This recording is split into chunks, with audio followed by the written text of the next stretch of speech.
Slayer's finally arrived to strive, and he's a dandy man with a grandy plan to drop the beat and eat the meat of anyone he comes across. Hey, who the fuck wrote that? So Slayer's here, and I just gotta say, wow, he is insanely fun to play. And that's not me just being down bad.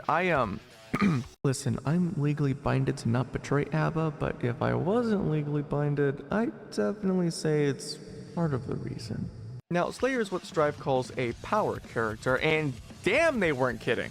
With special moves like Map Up Punch, which is able to be comboed into by any neutral, not U6P, and Dandy Step, which can also be comboed into by any neutral attack, not U6P, it's no wonder why Slayer is such a powerhouse character. And not to mention his other special, Blood-Sucking Universe, which grants Slayer access to his Universal state, which is basically a duration of time where Slayer's next attack following a Blood-Sucking Universe gets turned into a practical counter hit, or Universal hit as I've heard it get called. Now, unfortunately, you can't actually counter hit when Universal state is active, but I think that's fine since the attack you throw out during this state is basically a counter hit.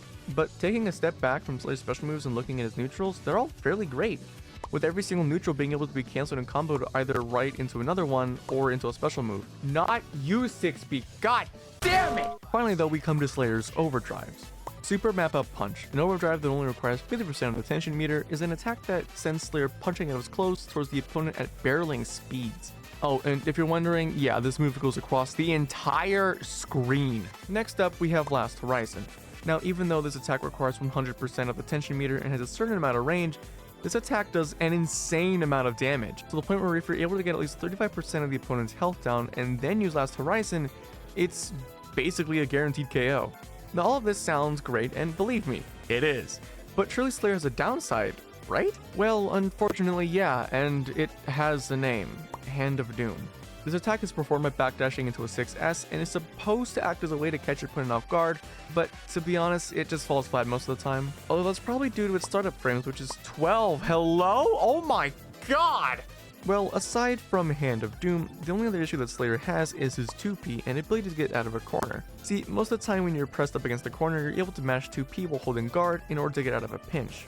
However, for Slayer, it's a bit harder since the attack has 5 frames of startup, which is, you know, not great.